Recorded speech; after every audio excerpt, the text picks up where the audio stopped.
اللهم ارحمنا بالقرآن. Baiklah, sementara kita masih di topik imam ni Ustaz kan. Sekarang ramai juga imam-imam kita dan qari-qari kita yang menjadi hafiz Al-Quran. Malah Ustaz juga ada berkecimpung dalam bidang hafalan Al-Quran dan berjaya menghafal 30 juzuk Al-Quran dalam masa 4 tahun Ustaz. Masya Allah, tabarakallah Ustaz. Apakah fadilat kita menghafal Al-Quran Ustaz? Okey. Kalau nak cakap pasal fadilat ni, banyaklah keistimewaan. Kalau kita tengok Quran pun dah dapat pahala fadilat dia.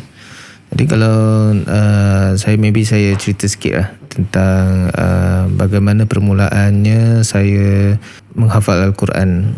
Pada mulanya pada zaman sekolah lah. Zaman sekolah mak saya masa tu hantar saya pergi Masjid Umar Kampung Melaka. Masa tu umur berapa darjah 5 gitu. Saya pergi. Saya pun tak pasti, saya ingat baca Al-Quran je. Tapi menghafal Al-Quran, itu first startingnya. Saya pergi Masjid Umar Kampung Melaka tu. So bertemankan dengan mak saya. Mak saya ni memang orang dia rajin. Dia dari kita kecil sampai ke besar dia rajin. Dia galakkan kita pergi musabaqah, dia hantar kita walaupun jauh madrasah tu, dia akan bawa kita pergi sana. Alhamdulillah lah. Jadi saya masa tu saya tak faham kenapa saya nak kena hafal. So macam saya rasa macam susahnya nak kena hafal. Habis tu sekolah punya hafalannya lain, mana nak fokus. Yang sekolah pun mana yang Masjid Umar punya kan. So mak saya pun cakap, oh ini kelebihan menghafal Al-Quran, akan diberikan mahkota kepada ibu bapa. So macam saya pun okay lah, maybe itu yang diimpikan oleh ibu bapa. Maybe kalau kita satu hari, kalau kita jadi ibu bapa pun, kita inginkan anak kita menghafal Al-Quran, membaca Al-Quran. Satu hari kalau kita dah tak ada pun, maybe dia akan meneruskan tadi bacaan Al-Quran tadi dengan titik peluh kita. Walaupun kita tak pandai baca Al-Quran, dengan titik peluh kita dia menghafal Al-Quran pun dia dapat juga dia punya pahala tadi. Jadi bila dah pergi Masjid Umar, dah sampai menengah semua, ada satu part tu saya tiba-tiba terbuka untuk pergi Kelantan. Okay. Tapi masa tu saya Robert Sanawi tu saya repeat balik tapi tak capai percentage. Kira 57 saya dapat, tapi dia nak 60% untuk naik Ali. Jadi saya terpaksa kena repeat lagi. So saya cakap mak saya, buat apa nak repeat lagi kan pelajaran, lebih baik saya belajar kat mana-mana. Habis satu hamba Allah ni datang kat saya, jadi mak angkat sama bapa angkat saya lah. Dia cakap anak dia ada sekolah di Kelantan. Dan masa yang sama juga saya dapat tahu Ustaz Sadiq juga ada di Kelantan juga. Jadi banyak orang Kelantan, banyak orang Singapura yang dah pergi Kelantan, kebanyakan daripada Madrasah Junaid lah. Jadi masa tu saya cakap, saya buat keputusan tanpa berfikir apa-apa. Saya cakap, okeylah pergi Kelantan je. Jadi mak saya pula yang bimbang. Alamak, jauhnya. Betul nak pergi Kelantan ni. Jadi bila saya nak pergi Kelantan tu, betul lah, masa tu dah macam, jadi macam merajuk ke apa kan, tawar hati kan, nak sambung balik kan. Tak apalah, belajar luar negara lah kan. Habis tu pasal cita-cita saya nak pergi Mesir. Okay. Tapi macam kita tahu, kita merancang, Tuhan yang menentukan. Betul. Tapi saya tahu yang Tuhan, rancangan Tuhan tu lebih baik apa yang dia dah aturkan untuk kita. Kadang-kadang kita tak tahu, kita kalau dah pergi Mesir kita tak tahu macam mana keadaan kita kat sana, dan adakah kita baliknya jadi asatiza ke tak. Jadi bila diberi peluang untuk pergi ke Kelantan, saya pergi Kelantan. Dan pergi sana, cabaran dia di Kelantan. Ni di Kelantan dulu baru kat Johor lah. Boleh. Okay. Di Kelantan ni banyak yang saya belajar tentang cara menghafal Al-Quran, banyak sekali dia punya teknik-teknik. Mula-mula saya pergi tu, saya diuji dengan cabaran dia first night. Saya diuji dengan cabaran mandi air coklat. Mandi air, ni Tafiz tau. Kita kan duduk, kita tak pernah duduk ni asrama kan. So duduk dengan orang-orang Malaysia, kita seorang Singapura, kadang sampai kadang bag tu tengok 2-3 kali lock. Pastikan tak ada orang buka semua. Habis tu dengan mandi, dengan telo Kelantan dia, kita tak faham apa dia cakap ni. Habis tu dengan makanan dia, dengan cuaca dia kan. And first thing that night yang saya pernah lalui dalam proses nak menghafal Al-Quran tu, tadi jadi kita akan berkumpul di surau. Satu surau ni mempunyai 200 pelajar ada di dalam surau tadi. Means boleh tahan lah besar dia juga kan. First night tu saya baca hafal Quran. Dia tak sama macam kat Singapura. Apa dia yang berbeza Ustaz? Beza dia is cakap Singapura kalau kita hafal macam pelan-pelan. Alif lam mim zalikal kitab la raiba fihi. Kan? Betul tak? Tapi di Kelantan saya baru tahu itu adalah teknik membaca dengan bacaan yang kuat. Oh, okey. Contoh macam masa tu saya baca alif lam mim zalikal, kat sebelah dah terpekik. Innal ladzina kafaru sawa'un 'alaihim a anzartahum. Sampai habis. Jadi dia baca dengan keadaan kuat. Jadi bila ustaz tu cakap okey lepas maghrib start untuk hafal. So okey kita boleh bayangkan start hafal je, terus semua akan hafal dalam serentak dengan nada yang tinggi tadi. Okay. Means suasana surau tu tadi dah bunyi macam lebar tau. So macam macam mana nak hafal dengan keadaan macam gitu lagi-lagi kita first time kan. So macam saya pun okay, first buat macam biasa macam kat Singapura punya style gitu. Tapi bila dah lama-lama rupanya bila kita keluarkan suara yang kuat tadi untuk mengingatkan kita apa yang kita dah hafal. Di sekolah tahfiz di Kelantan saya juga dilatih untuk menjadi imam. So bila jadi imam ni dia punya tu very strict lah. Mudi dia very strict. Tapi bagus. Cuma kita boleh cope ke tak? Itu je. Means maksudnya apa tau? Dalam satu rakaat contoh maghrib. Dalam satu rakaat tu kita perlu bawa satu muka. Satu muka. 2 rakaat dah berapa muka dah? 2 muka lah. Kan? Jadi kita dilatih untuk jadi imam maghrib, isyak dan subuh. Satu rakaat mesti satu muka. Kalau satu rakaat tak satu muka, sekejap lagi mudir dengar, dia panggil kita. Mana mu tak baca semuka? Dia cakap kat Kelantan lah. Kenapa kau tak baca semuka? Dia tahu tau. Dia tahu. Jadi kadang-kadang tapak kaki mudir kita pun, kalau kita dengar je, kadang-kadang orang Al-Hafiz pun kat depan boleh terdiam. Terdiam dia punya hafalan tadi. Boleh lost sekejap. Tapi bila dia buat gitu, dia agak stres lah. Tapi bila kita dah habis sekolah tahfiz tadi, barulah kita nampak dia punya efek tu. Bila kita bawa tempat masjid-masjid, kita ada confident untuk bawa satu muka tadi. Jadi bila nak tarawih, kita satu muka. Bila dah separuh-separuh itu, kita rasa okey lah. Cuma nak kena ingat lah mana poin-poin yang perlu kita ambil balik ke, nak teruskan ke. Apabila kita ambil apa yang dikatakan oleh Rasulullah SAW, ini membaca bukan menghafal belum menghafal lagi.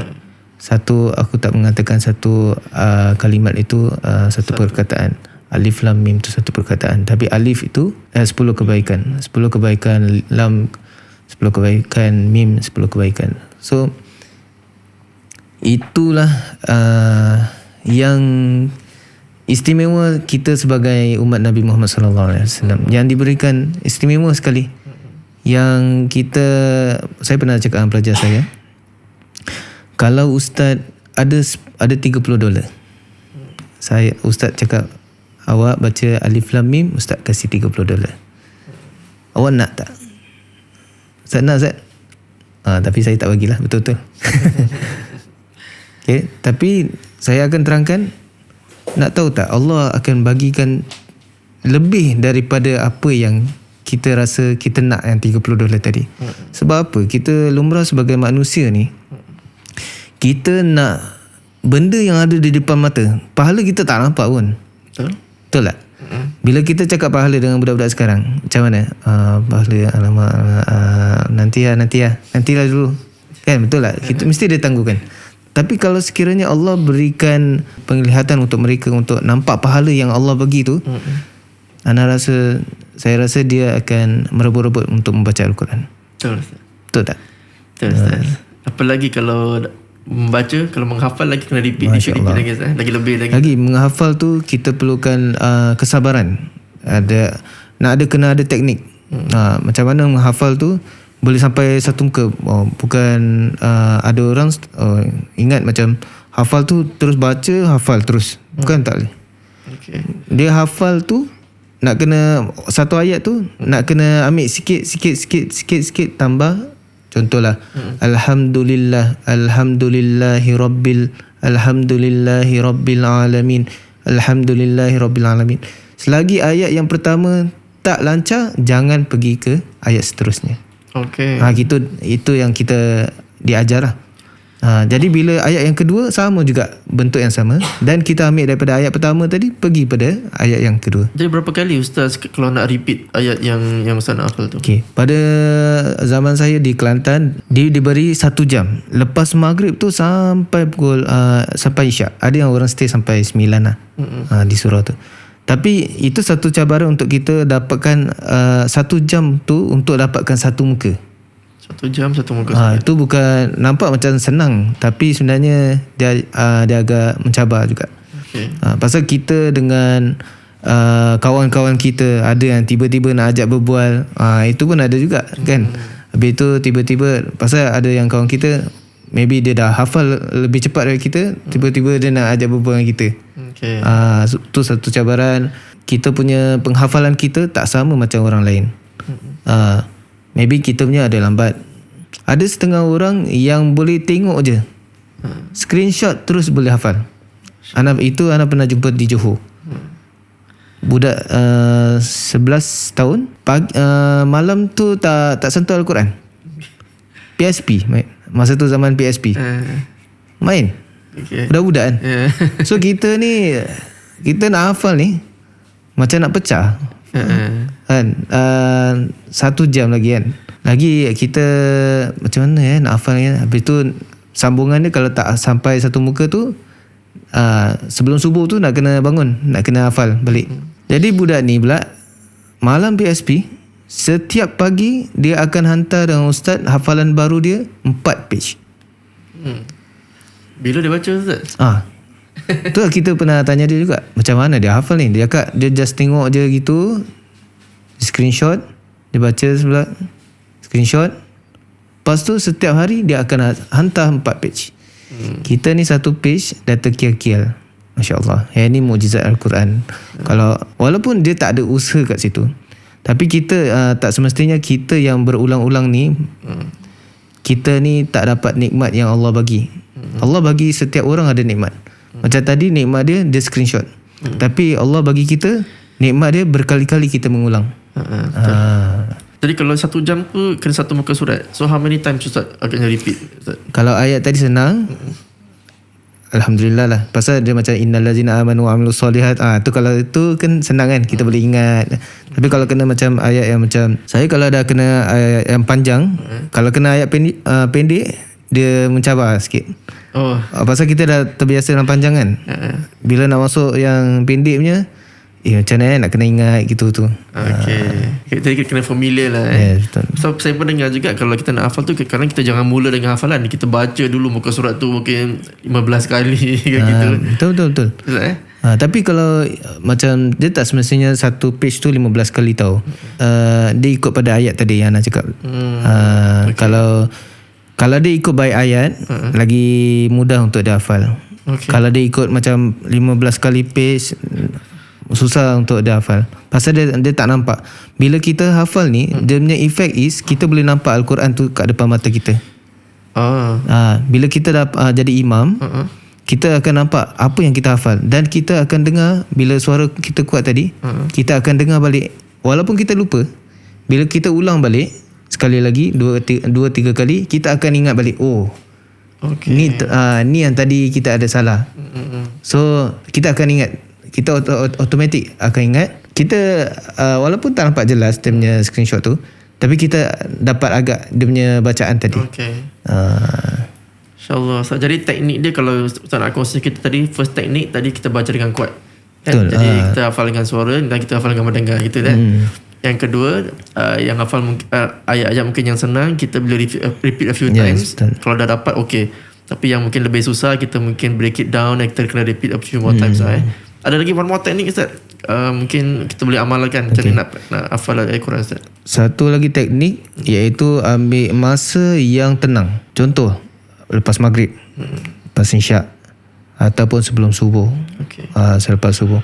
Tapi kalau kita tengok tempat Singapura ni, dia cabaran dia pasal kita kerja, kita nak pergi sekolah, pagi-pagi dah pergi sekolah. Jadi kadang-kadang saya kasih tips pada anak murid saya. Walaupun anak murid saya bukan madrasahnya, saya kasih dia hafal surah Al-Baqarah ayat 102, kan panjang tu. Wattaba'u ma tatlu syayatinu ala mulki Sulaiman, kan panjang kan. Jadi saya cakap macam gini, okey, sekarang kita ada 5 waktu. Setiap waktu tu gunakan 5 minit je. 5 minit tu paling minimum lah. Kemudian jangan ambil panjang. Kalau dia tak mampu ayat dengan satu baris pun dia tak mampu, wattaba'u ma tatlu syayatin, dia tak mampu, wattaba'u saja. Sampai ke tahap tu saya kasih dia paling minimum lah untuk dia hafal. Wattaba'u, minggu depan Ustaz nak dengar wattaba'u ma tatlu syayatinu. Minggu depan sambung lagi, wattaba'u ma tatlu syayatinu ala mulki Sulaiman. Sambung lagi, minggu berminggu, sampai saya tunggu, sampai kita sebagai guru nak kena tunggulah.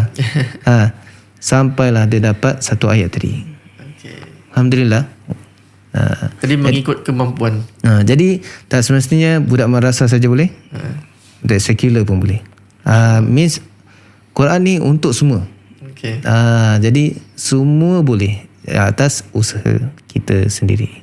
Kalau dewasa boleh Ustaz? Boleh. Boleh Ustaz? Boleh. Kalau kita umur dah mencecah 40 lebih ke apa Ustaz? Boleh. Saya selalu cakap macam gini. Kalau makcik-makcik yang pakcik-pakcik yang cakap saya, Ustaz, lidah saya dah keras lah Ustaz. Saya cakap gini, Haji, jangan doa. Itu satu doa tau. Itu mendoakan diri kita sendiri. Terus dia tak cakap lagi. Terus tak cakap, oh okay Ustaz. Sorry Ustaz. Pasal kalau bila Haji sama Hajar cakap macam itu yang tak jadi-jadi nak baca tu. Kan kita cakap lidah kita dah keras, kita dah tua. Ini bukan pasal faktor umur. Pasal saya dah pernah nampak banyak orang yang membaca Al-Quran yang tak ada nikmat yang sempurna seperti apa yang kita ada sekarang. Contohlah orang buta. Kadang-kadang kita malu tau dengan orang buta yang boleh hafal Quran. Masya Allah. Itu saya cakap, pasal Quran ni satu mukjizat, bukan untuk orang yang celik, tapi orang buta pun boleh membaca Al-Quran. Walaupun dia tak boleh nampak ayat tadi, tapi dia dapat merasakan ayat tadi. Sekarang dah real semua kan. Jadi kita pun tak ada alasan kita tak boleh baca Al-Quran. Kita tak boleh cakap, oh saya lidah dah keras lah, tak boleh lah, tak boleh baca, tak boleh. Itu semua pada saya satu alasan lah. Yang kita, pasal kita takut nanti satu hari nanti Allah akan tanya, apa nikmat yang aku dah berikan pada kau, apa yang kau dah gunakan? Nikmat lidah, nikmat mulut, nikmat mata, apa yang kau dah gunakan? Satu hari pun kau tak boleh baca Al-Quran, kita akan malu depan Allah SWT nanti. InsyaAllah Ustaz. Terima kasih Ustaz. Moga-moga siapa-siapa di antara viewers kita atau kita yang hendak berusaha menghafal Al-Quran dipermudahkannya. InsyaAllah Ustaz. اللهم ارحمنا بالقرآن